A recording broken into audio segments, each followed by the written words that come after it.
What's going on, everybody? Jay here from Square Pegs. Welcome back to the channel. Today we're going back to looking at my games I'm knocking off the backlog this year, and today we are talking about Star Wars Shadows of the Empire on the Nintendo 64. Now, I've been wanting to play this game for a long time. It was something I remember playing briefly back when it first released on my friend Chris's N64, and it was something that I kind of always idolized, and I get maybe not idolized, idealized is the word I'm looking for, and I want to tell you what I think about it today after having played it now.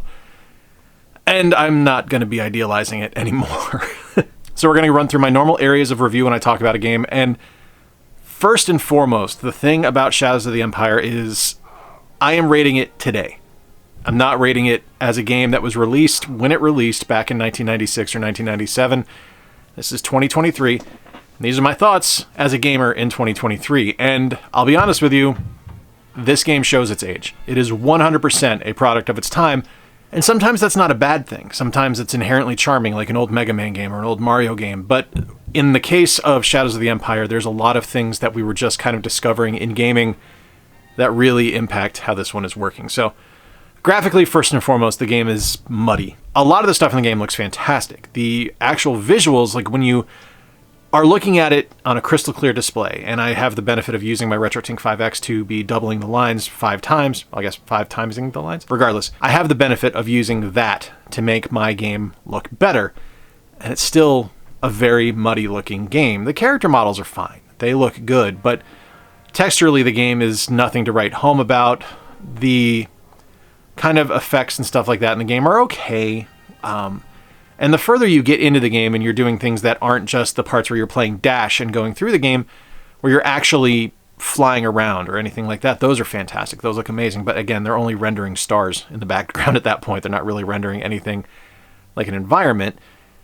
But that's kind of irrelevant. Like the main part of the game is going to be the 3D third-person action-adventure aspect of it. And that's really where the game struggles. The environments are big, I'll give you that, but they're not terribly inspired. A lot of them are either rooms or just ledges that you're walking through. In the case of the train level, the infamous train level right before you fight IG-88, it's literally you're in a corridor. And granted, the corridor is moving and it's constantly going past you, but it is just a corridor. It's a cleverly designed and cleverly hidden corridor, but it is just a corridor. And that's not to say it's all bad. Like I said, the character models are great. The enemy models are fantastic. Like some of the kind of ships and things like that and the flying levels are great. The ATSTs and everything in the game look incredible in that regard, but it's the actual platforming and adventure levels where things really struggle. From a sound perspective, the game's incredible. And unfortunately, I can't play any of it for you because it's all, Star Wars soundtrack, and I really don't want a copyright strike against me, but the music in the game is magnificent. The sound effects in the game are straight out of Skywalker sound, and they sound great. The game itself, it's just a beautiful sounding game. Like, I think that is probably its strongest aspect, is that it sounds like something that was produced at Skywalker Sound, because, hey, shocker, it was produced at Skywalker Sound. And that's really the strength of the title. You can immerse yourself with the music and the sound effects and kind of the ambiance of every level that you're in, because the music becomes part of the environment, and that really does improve things that way, as opposed to just kind of being set dressing or we're setting the mood with a dramatic song. It actually kind of becomes part of everything that's going on, and it really fills in the blank spots that the levels have, and there are plenty of them. From a gameplay perspective, that is its weakest aspect. The controls in the game are terrible, just flat out. It controls incredibly poorly. You are very glidey when you move around. The kind of logical setup of things isn't really there. Like, it doesn't set you up to strafe right away. You actually have to go in and switch your controls to strafe and be able to move around. And it's a necessity in this game to actually be able to strafe, because if you're not strafing, you have to worry about controlling the god-awful camera that is so inherent on Nintendo 64 games, and this one's no different.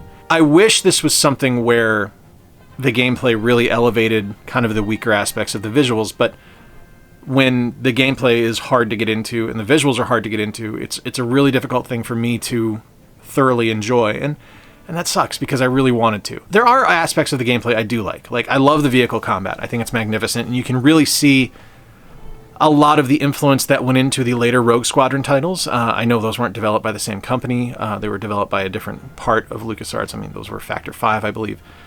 which wasn't LucasArts, but you know what I mean. But you can see that it had a little bit of influence there, and it drew a little bit of influence from the X-Wing TIE Fighter games. And there are parts of the actual platforming that I do like.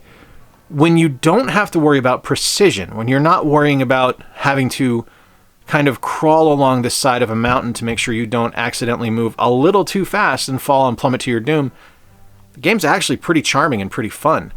Like, being able to just kind of go through Echo Base and shoot stormtroopers was amazing. But when you get to the levels where you're actually going after Boba Fett, and you have to go through these cavernous regions, and you're in a canyon, and you're, kind of scaling the side of a mountain, it sucks. It's just awful. It's not a fun experience, and it's not...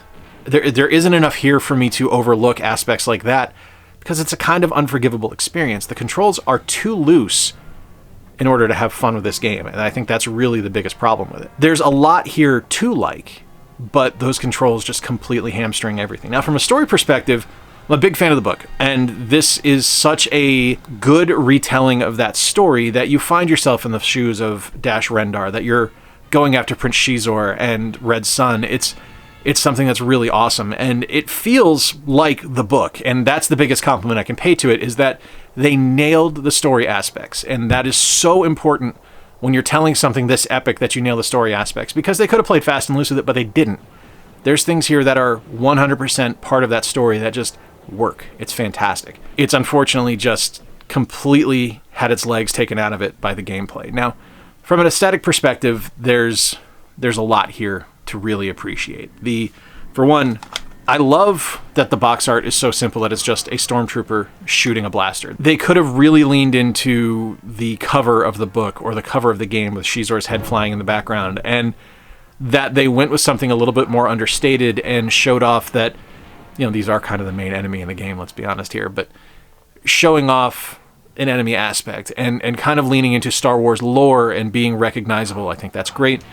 The in-game sound effects and things like that you don't really pay a lot of attention to in certain regards are really well done. Like I said, they are borrowed heavily from Skywalker sound, so you're getting those classic Star Wars blaster sounds. You're getting those steps that the AT-STs and the AT-ATs took. The sound of jetpacks and things like that are so heavily inspired by classic sci-fi experiences that it all just fits. It all just works in that regard. But at the same time, aesthetically, the things that are maddening are decisions with controls and like menu options. Like when you go in, it's not just as simple as setting your control selection and backing out. You actually have to toggle through and make sure that you're using the right thing and that you back out the right way. Otherwise, it completely discards your changes. And that's a frustrating experience. I will say that while overall this isn't really a game for me, because it doesn't land for me, and that's really a shame because I was really hoping it was going to, it's not a game for me. That shouldn't exclude or preclude anyone from looking at this and saying, well, I'm never going to play it, because this is just my opinion. This is just something that is completely my truth. And if this is a game you love and something you go back to constantly and you really dig, then I love that you do. I wish that I had that same experience. It just didn't land for me, and there's nothing wrong with that. If you enjoyed this video, hey, why don't you give it a like down below? That really helps the channel out. And leave a comment. Let me know what you think about the game. I would love to hear from you. If you're in Milwaukee this weekend at the Midwest Gaming Classic, tomorrow I am live on stage at noon on Saturday on the bonus stage, giving you live Tales from an Industry Nobody. If you do see me, be sure to stop me. I'll have stickers and trading cards. I would love to give you one. Stop and take a picture, chat games. That's it, I guess. Until next time, folks, I've been Jay. Remember to play more games, stay square, and take care. Talk to you soon.